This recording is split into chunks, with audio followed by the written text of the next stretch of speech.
is little Harmony Montgomery? What happened to her? These are questions that have remained unanswered for more than 4 years in Manchester, New Hampshire, but today, 12 men and women in Manchester answered one of those questions. This sweet 5-year-old special needs girl was living in a car with her violent career criminal drug addict father, Adam Montgomery, her lying drug-addicted stepmother, Kayla, and 2 younger half-brothers. Harmony was living a very tumultuous life with a man she barely knew. Adam was in prison when Harmony was born, but somehow he got full custody when Harmony's mother missed a court hearing because she was in court in another courthouse for another one of her children. And the judge and the lawyers did not delay the hearing, something that should have been requested by the attorneys and something any judge has the discretion to do. The result of that hearing was a death sentence for Harmony. Living in a car with 4 other family members absolutely shook Harmony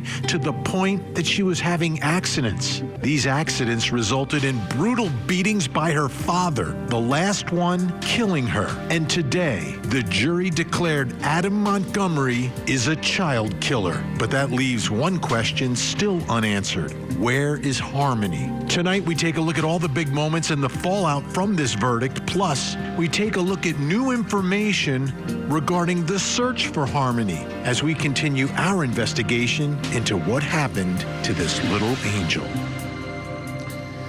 I'm Vinnie Politan. Thank you for joining us. It's my justice tie tonight. It's a verdict tie, but it's a justice tie. Justice for Harmony Montgomery. 5 years. She only lived 5 years, and it was a very difficult 5 years for this girl. But today, the jury told us what happened. And that's significant because that doesn't always happen in these cases. In cases where children die or disappear at the hands of their own parents, sometimes they don't get justice.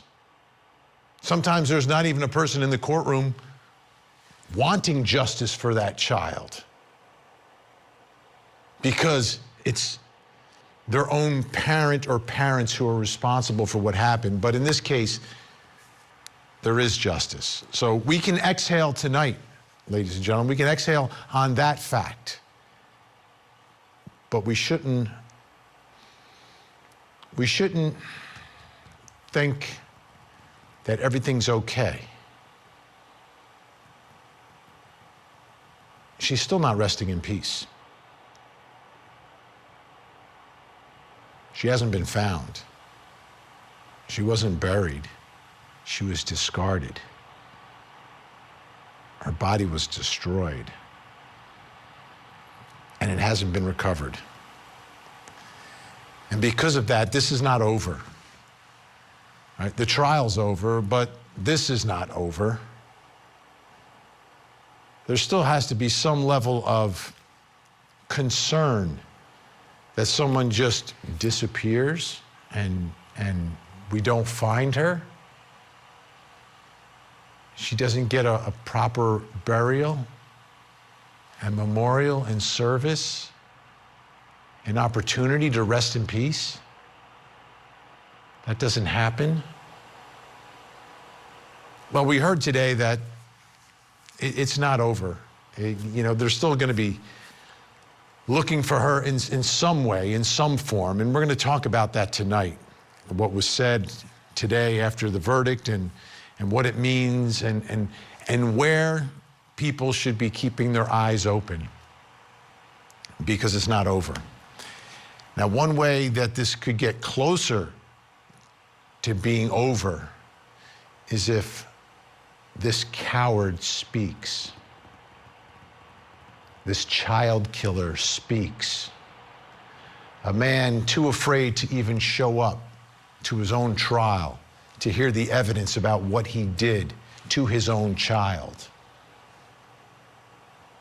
So if he speaks, then that search area can narrow and can intensify, and there could be at least an opportunity to try to find Harmony and try to recover and try to give her some form of a proper burial and an ending and an ability to say, okay, now we know where you're resting, and you're resting in peace tonight, Harmony.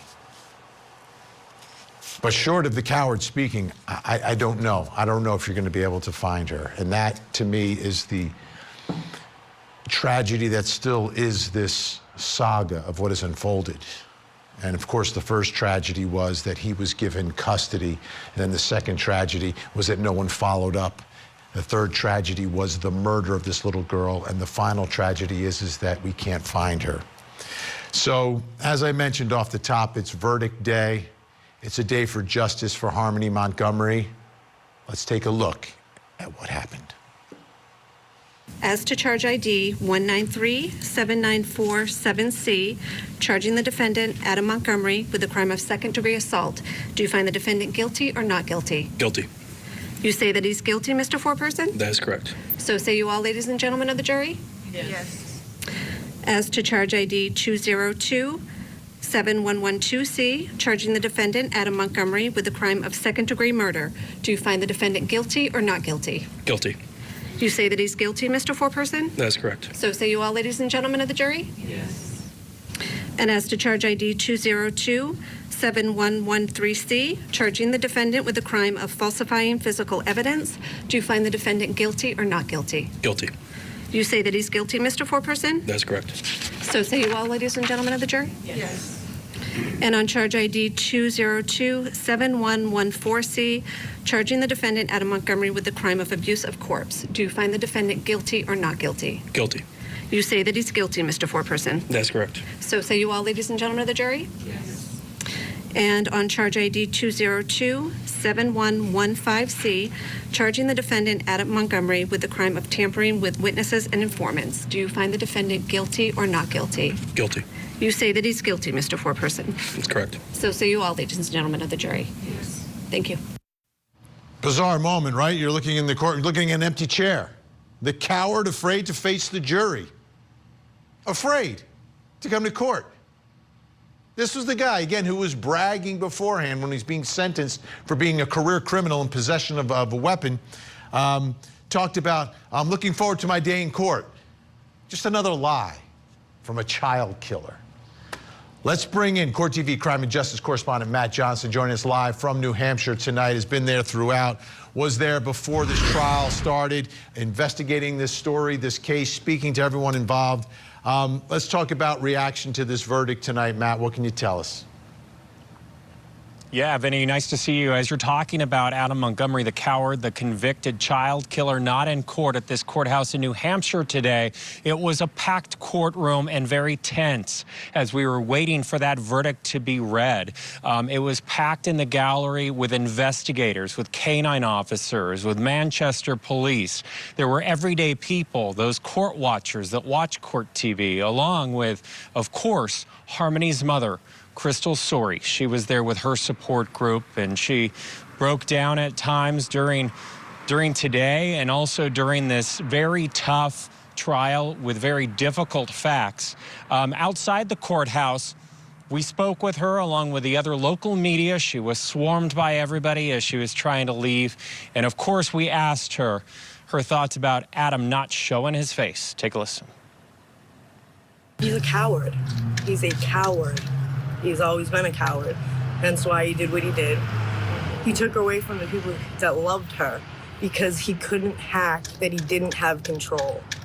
That's all he cared about, was control of everything in his life. She wasn't anything to him. What are your thoughts of Harmony right now as this verdict comes down?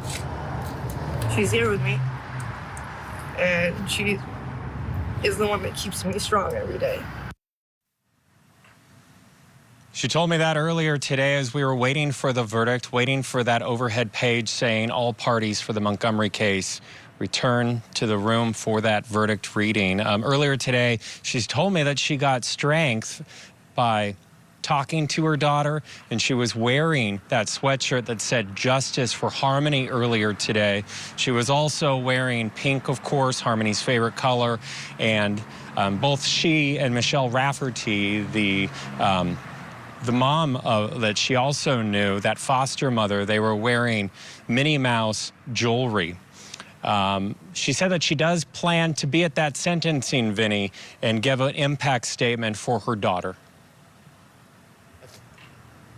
I think that'll be a significant moment, a very significant moment, and an important moment for her. You know, look at Crystal Sorey, someone who struggled with addiction herself, but went to get help. She went to get help.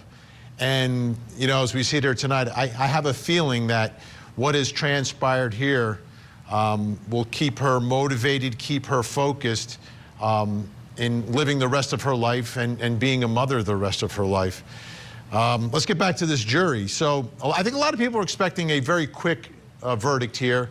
From my perspective, it wasn't a super long trial, but it wasn't a short trial. There was, you know, over 2 weeks of testimony, you know, over the course of about 8 days or so. So there was a lot of information for this jury. So I thought they came back at a, you know, sort of an average time, but they did have a question today.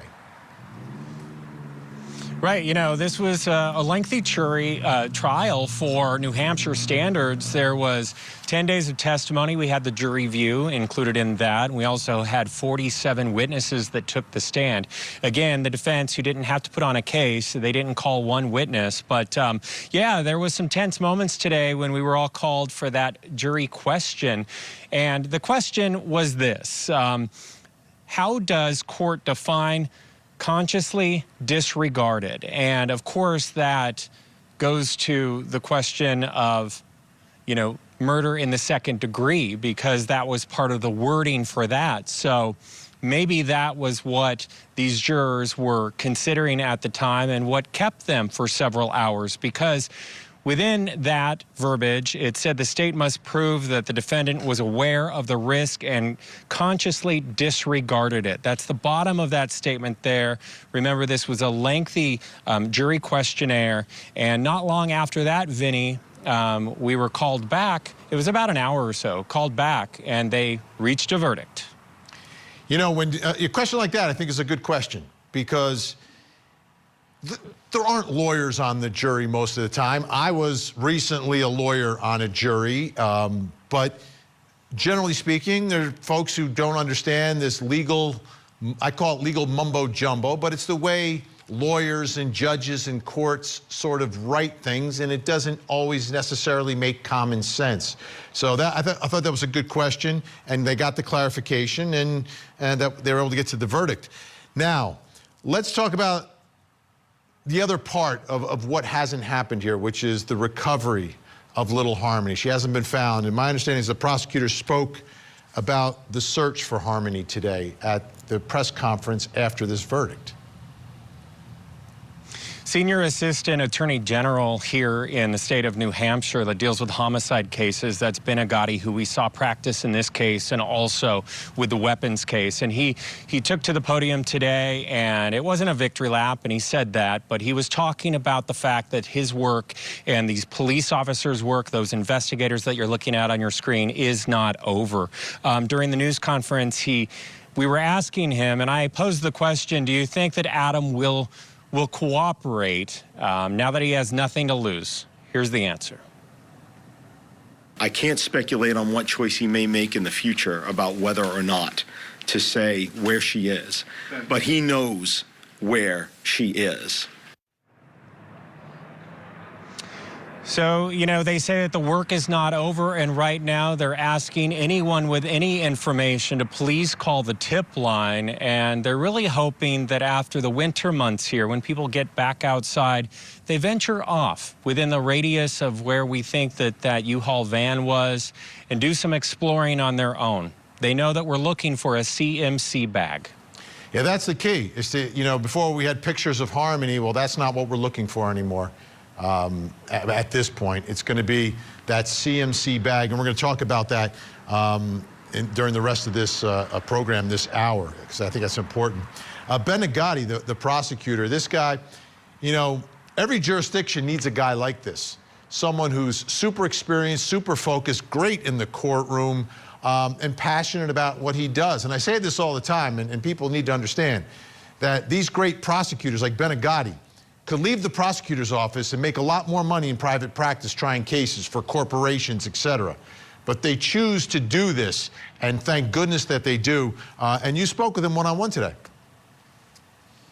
Right, and Ben Agati, along with Second Chair Chris Knowles, I mean, they did a fantastic job, and they really don't want any credit for it. This is their second go-around with this particular defendant, and also with the defense attorney, Carolyn Smith, because all of these folks were in that same courtroom when we were talking about the weapons charges 6 months, almost a year ago. And I talked to him about being a little bit more passionate at the podium this go-round, and why this case has meant so much to him personally.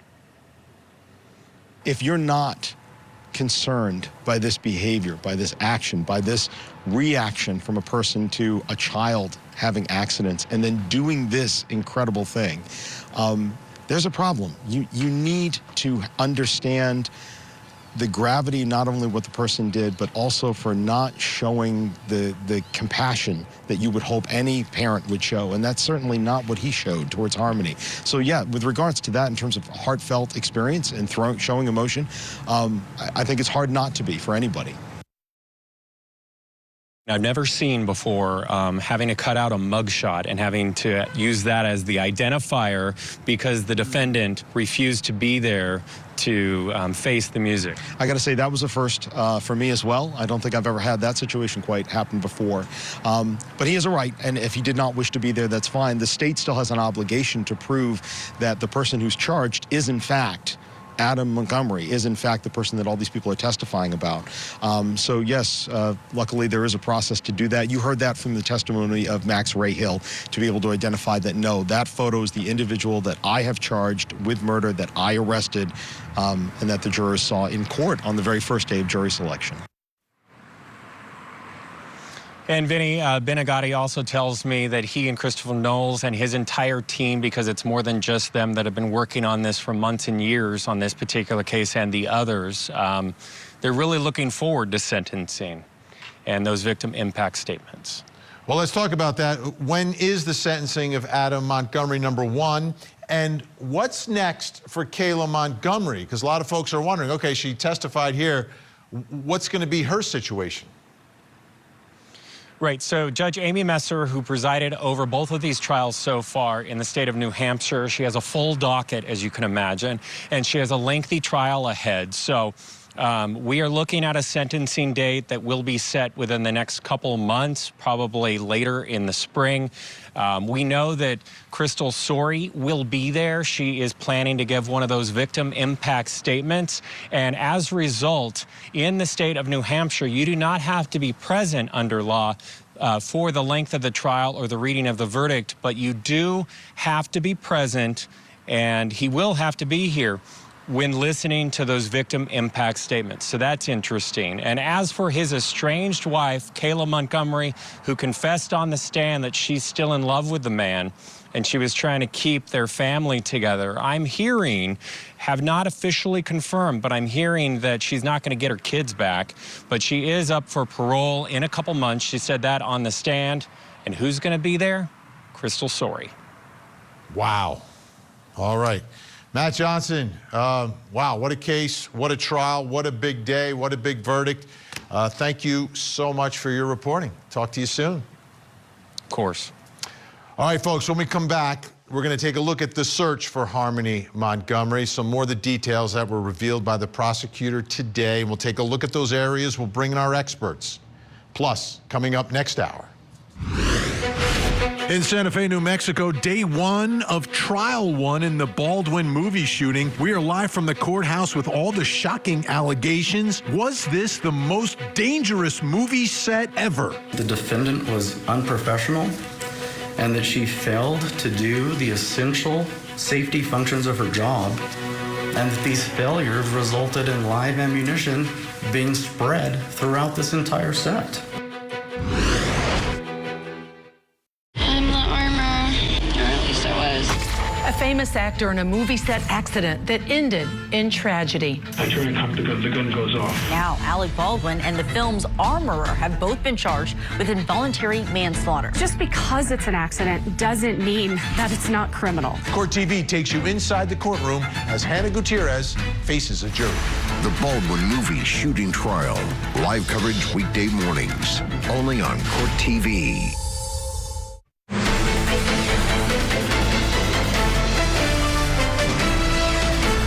We just heard from Harmony's mother, and you may have addressed this already, but she still hopes to find Harmony. Where does this mean the end of the search for Harmony? What? Excellent question. And the answer is it does not. One of the things that we could not state before, but we can more clearly state now after the verdict, is during trial, people heard the last place that Adam Montgomery had driven that U-Haul to. And I have some specifics on that. I'm hoping people are paying attention. Okay. Some new details tonight, kind of putting the pieces together.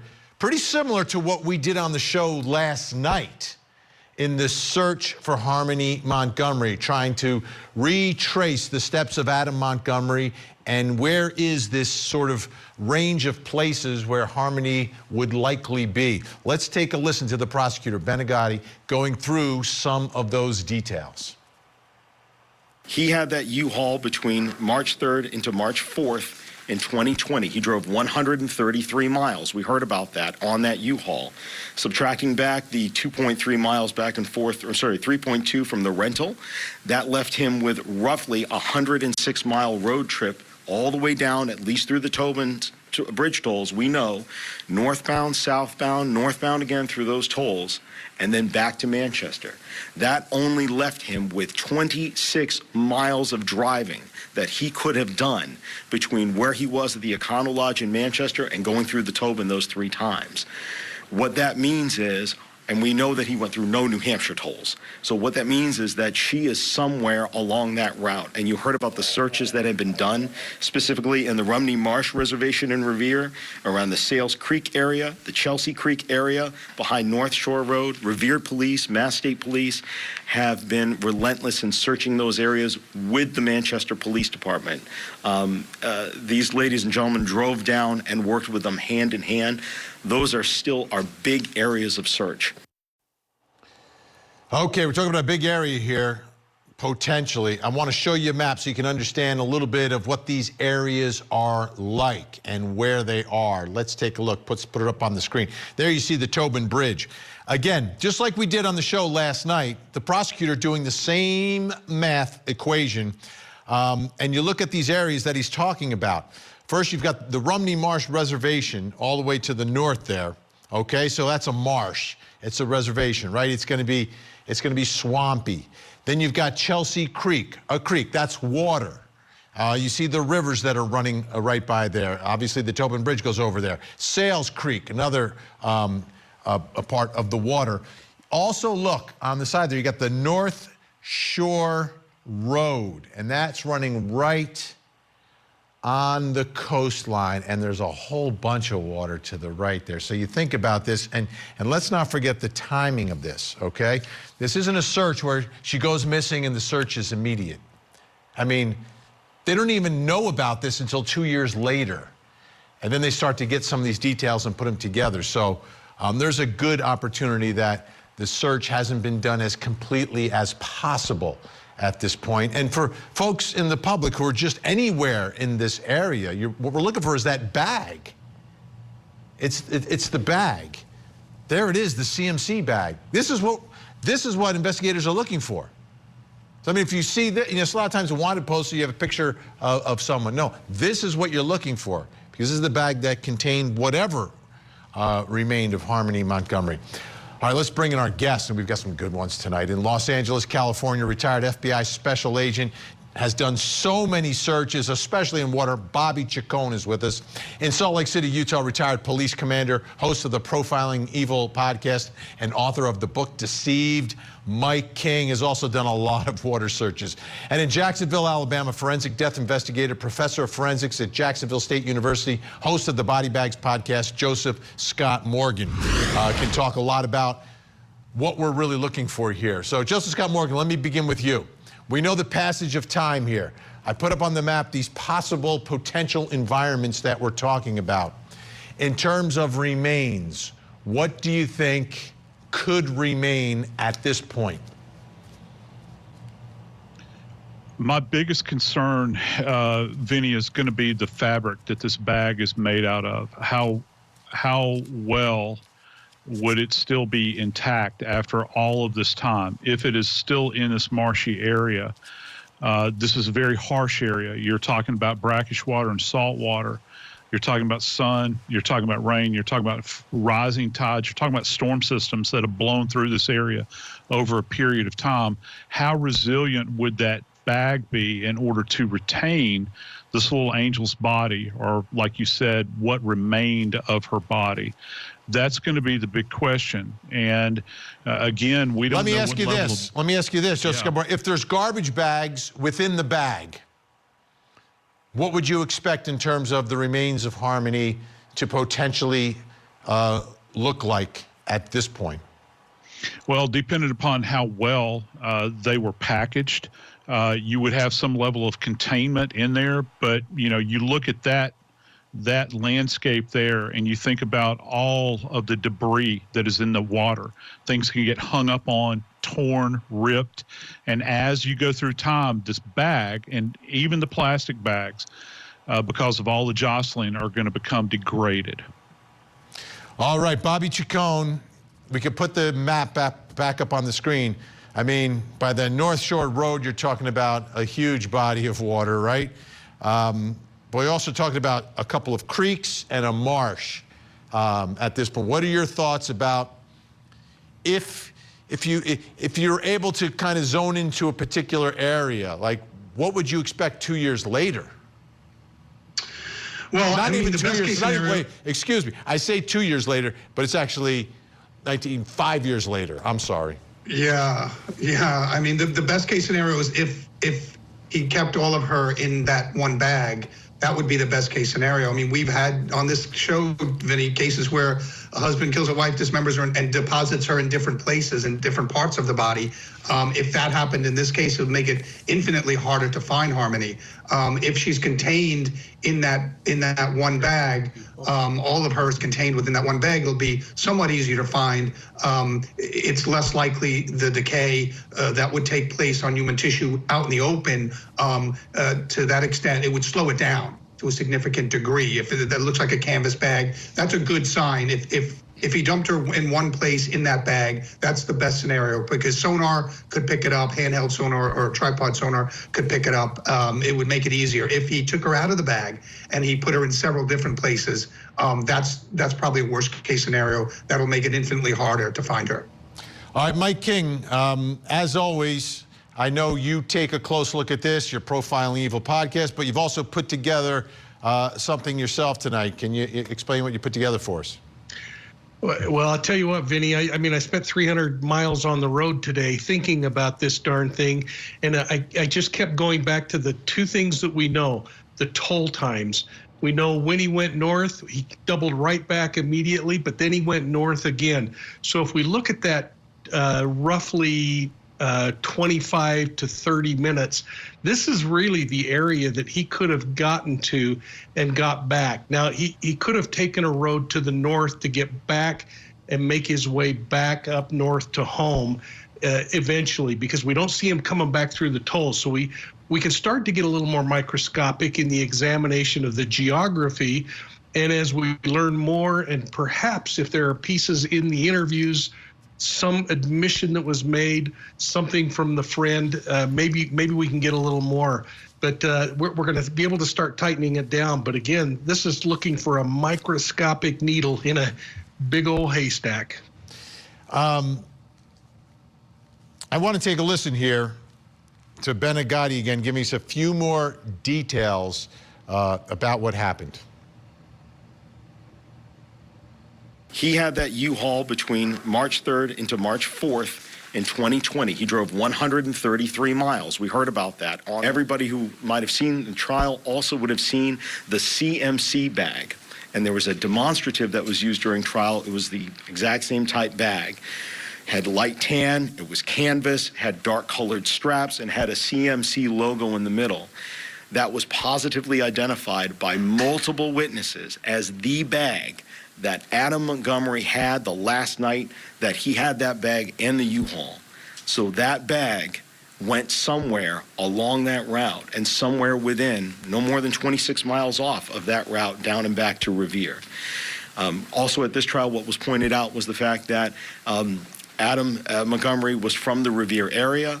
He would know it very well. That is still a high area of interest, and we are still asking for anybody now who has heard this information, who's seen this information, if you see this bag, if you hear about this bag, if you walk in one of these areas, and you take the dog out for a walk, if you see anything like that that seems to be disturbed, so please let us know. You heard also at trial that Harmony's body was bagged up several times inside of that CMC bag. There's a high likelihood that there may still be parts of her that we can recover, part of her body, pardon me just for a second, part of her body that we can recover. We're really hoping that we can do that. We really hope that she can get the burial that she deserves, that everybody deserves. Bobby Chacon, you know, initially this was a search for Harmony Montgomery, and it's her picture that is plastered everywhere. I think all that changes now because we're really looking for this bag. So to me, it's almost like a brand new search for the public at this point. You know, anyone that might come across it just, you know, for whatever reason. What are your thoughts there about how much of a better chance do you think that gives investigators now that they can release the information and release what this bag looks like? Oh, I think it's crucial if she's out there where someone can find her. It's crucial people have to look, you know, for that bag. But if she's out in the elements, if the bag's in the elements, there's going to be degrading of the bag as well.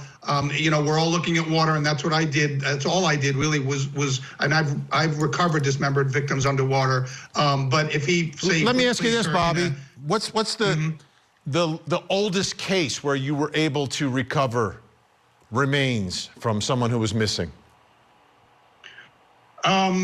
Probably 7 or 8 years. And Vinnie, I, like you, just served as a juror in a murder trial here in California.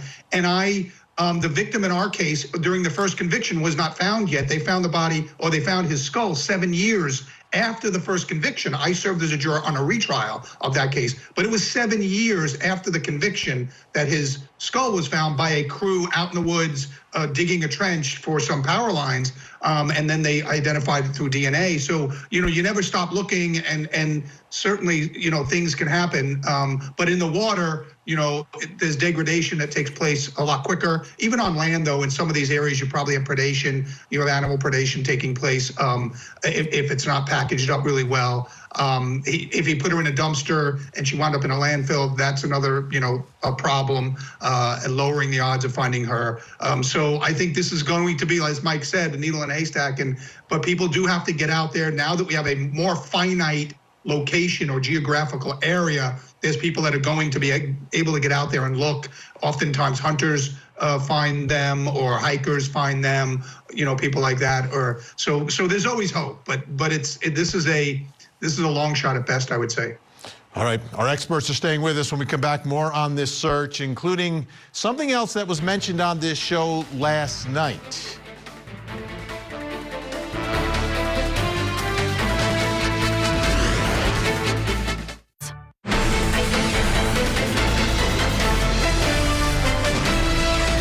Did he tell you specifically why he wasn't telling you where he was going, where he was dumping Harmony? Yes. Tell the jurors what he told you. He said he wasn't telling me where he was bringing her, so that if anything like this happened and the cops got involved, that I wouldn't be able to tell. I wouldn't know where she is, so I couldn't tell anybody where she is. Only he would know. And there's the problem. He's the only one who knows. The only one who knows, and he's holding on to that information. Will he ever reveal it? I don't know. But if he did reveal it, would it make a difference in the search for Harmony Montgomery? I want to bring back in my guests, Bobby Chacon, Mike King, Joseph Scott Morgan, and ask them, Joseph Scott Morgan, do you think if he came clean and said, this is where I put the remains, do you think we investigators could find Harmony? Very difficult, and this is why. Again, I go back to this idea that you're talking about saltwater marshes, and they, and even the tributaries that are flowing in here, their life, the life in that ecosystem is dictated by the rising and falling of tides. It's a very dynamic environment. When you're walking by, you're taking a stroll along the levee or the dike or whatever. You don't really pay much attention to it, but that water is drawn off and then it comes back in and back out, back in and back out. And it's a very dynamic environment. So even if he says, and we're talking strictly waterborne environment here, even if he says he put her there, it's really hard for me to fathom that after these many 5 years now? Yeah, close to 5 years. That her remains would still be there in that specific location. Let's take a listen now. On this program 2 nights ago, Judge Carol Erskine, who's taken a look at everything in this case, everything, has her own theory about one place that Adam Montgomery may have disposed of Harmony. Let's take a listen. There's really an indication from law enforcement that he was in the marshy area of Revere. And as everyone points out, it's very remote. Why would he go there? He had lived in that area. But the one thing that no one ever mentions about that area is right on Route 107 at the marsh is the giant Wheelabrator incinerator. And so I always thought to myself, why that was never mentioned as part of the search. He waited 3 months to dispose of her body and carried it from place to place. He had many opportunities to dispose of it, whether it's the Merrimack River or to bury those remains somewhere. But instead, he drives to Boston, he drives within that 6-mile radius, and he lands along the marshy area where the giant incinerator dumps ashes into the marsh. All right, let's take a look at the screen. We've got some pictures so you can kind of see where this is. We mentioned the Rumney Marsh Reservation. You can see where the incinerator is, just to the north. I mean, it's right there. It's right next to the marshes. And we can look even closer up to have an idea of what this whole layout is. Mike King, I think the only issue here might be getting access to inside the incinerator. I don't know if there's places where people leave trash there. I don't know. But how about your thoughts about that and the fact that some of these ashes are then discarded in the marshes in that area?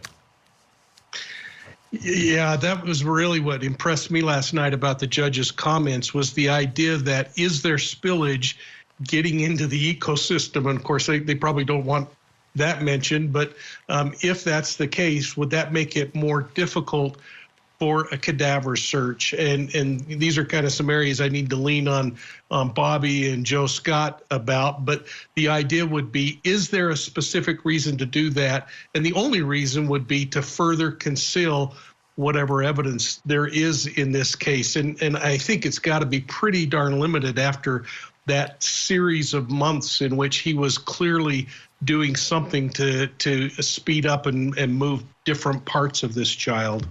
Yeah, Bobby, I think the judge's great point that she made was, he held on to her for months and then had a plan and went to a specific area, an area that he is very, very familiar with. Yeah, I'd be interested to know, like you said, if the public has access to that incinerator, like if they can drop stuff off, and if they do they take any kind of identification, or do they have a plate reader or any kind of surveillance that they can access on whether he was there or not? Because quite frankly, if she was incinerated and then the ashes are kind of distributed out into the water, there's a very small likelihood that she'll ever be found. But yeah, you're right. I mean, it's absolutely ghoulish when you start thinking about, Kayla had that bag between her 2 kids in a stroller as she's pushing it along. He brought that into the restaurant where he worked several times and put it to the walk-in cooler.